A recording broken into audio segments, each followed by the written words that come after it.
I think. I know that when this movie now, you get the very first line of the... Oh, sorry, I'm just going to cut in here for 2 minutes. Oh, yeah. Get this, yeah? Sure, yeah. Okay, good to go. Sorry, Evanna, you Oh, yeah. okay? Yeah, good to go. Here we go.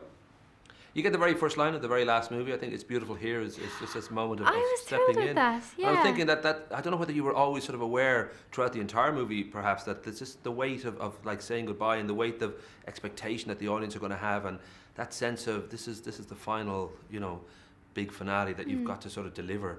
I don't know if you sort of would stop and think about that at all during the shoot. No, it wasn't for the reason of being the last one, but it was just, after every film, you go out and you pick your performance apart and think, what can I do better? Like, if we'd made any more films, I would still be wanting to. So it wasn't there was anyone else saying you have to do better, but it's just a natural thing when you're acting. Well, I know that you've said yourself with Luna that you said there's a lot more to Luna than just comic relief, and certainly in this film for everybody there's a sort of a lot more drama, and I don't know whether it's as an actor it's kind of that people sort of see her as kooky, so to kind of get beyond that, to get to the real drama is quite it's a little bit of a challenge to sort of make sure that people realise it's not just, as you say, a comic relief every now and again. Yeah, no, and she has a pivotal role in this, and I prefer to show that side of Luna that's very deep and has these really sort of accurate insights into people. I think she knows people, she sees through them very well, and that's why she's so secure in herself when they start bullying her and stuff, because she knows it's their own insecurities, they're just projecting that onto her. I like to play up that, and I was happy that she got to show her how strong she was, because people often think, oh, she's just a crazy girl, she's just eccentric, but she has this inner strength and calmness and she's very centered, like she knows what she has to do, and that's what you see on where she's telling Harry about the Ravenclaw diadem. She knows what it is that he needs, and he doesn't think he's going to gain any valuable information from her, so and even though it's not natural for her to shout and be sort of aggressive, she does it because that's what she needs to do. I was thinking as I watched this movie, just so much goes on. Everybody's running scared, and even Voldemort has his vulnerability. But there's this World War III battle going on in Hogwarts, and special effects guru John Richardson blows up just about everything he can blow up. And you said yourself you'd have extras going around like called the dead children, so there'd be certain. So I'm guessing the surrealism of it must every now and again just hit you that I'm in the middle of a huge franchise movie that millions of kids around the world adore and adults, and I'm surrounded by explosions and dead children and there's Ray Fiennes over there going crazy, and I don't know if there's ever a little moment of sort of, wow, what the hell is going on here? Yeah, frequently I'd have those moments. Things like when I see the call sheet, and it's like all these names that you see on film screens the whole time and televisions, and you're among them. It's quite bizarre. And sometimes, I don't know, when it's something about the start of the day when I wake up and I just think, what have I got to do today? And like, right, yeah, there's going to be a lot of fans going to be shouting at you in preparation. It's just weird. It's just like, this is not normal life, But it's sort of too huge to comprehend that you just go, like even yesterday at the premiere, it was so overwhelming, and like I didn't know where to look, but you just sort of focus on where you are right now, because you're like, this is all I have, and right now, so just try and soak it up, I think. Yeah.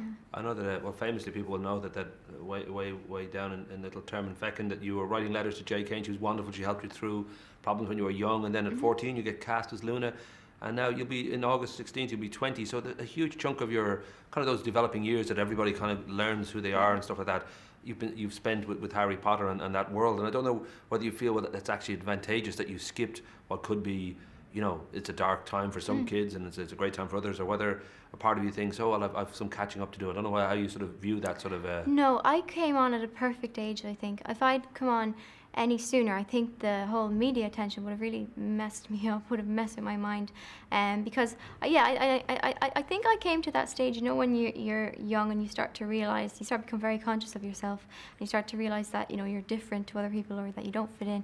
I think I came to that a bit earlier, but at about 11, 10, and that's when I was writing to J.K. Rowling about, and the books like Harry Potter has had they've helped me through so much. They've been just something that you go up to your room and you read and you feel better. You don't feel alone and you don't feel like you're weird, because Harry's, his the way it's presented so well, his story.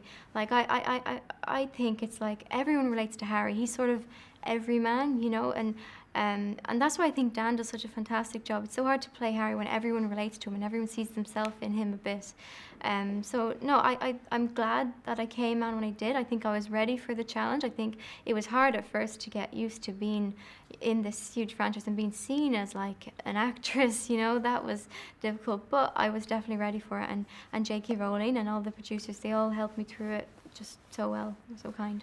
I was thinking now, obviously for everybody involved in the franchise, you've been part of probably the biggest movie franchise ever, and now you've got, you know, a profile. I don't know whether you feel very kind of keen to go out there and act, or whether you feel you need time to sort of, you know, assess what it is you want to do, because you've done an awful lot. You studied speculative fiction and drama at the Centre for Talented Youth of Ireland. You've also you sort of worked in other areas. You did fashion design stuff for one of the Potter movies, and you've obviously done charity work with the Harry Potter Alliance and for Multiple Sclerosis Society, and you've done modelling and you've done audiobooks, and I don't know if there's a sort of side of you that... Make me sound great yeah. there. Well, you've been busy, but I don't know if there is a side of you that sort of thinks, well, who knows what I'll do, or whether acting is the one that you think...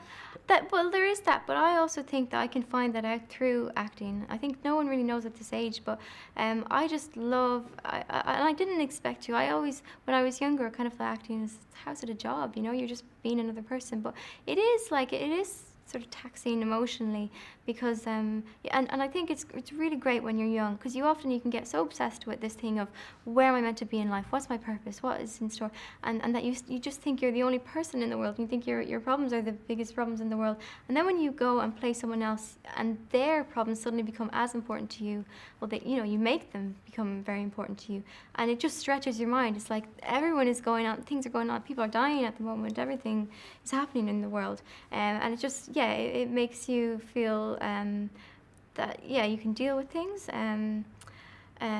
Sorry, can you repeat what was the question? Oh, I've no idea. My questions are so long, I never know anymore what the hell it was. Just the idea you have so many options, basically. You've done so many different things. Yeah, I'm not going to sit still. I think acting, I'll learn a lot through it, and I want to do that now. But I also, I think all the arts are connected, like writing and acting. I think, acting is good for expressing yourself, whereas writing, you gain back some of the control, and you...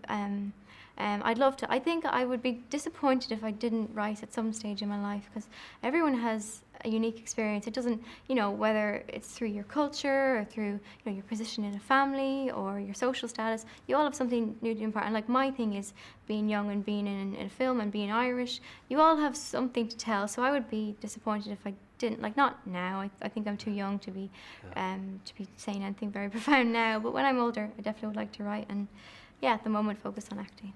Sweet. I'll be giving the friendly finger. Lovely to talk to you again. Cool, you too. Cool. I was just thinking now, your parents, Donald and Marguerite and all that, are they all...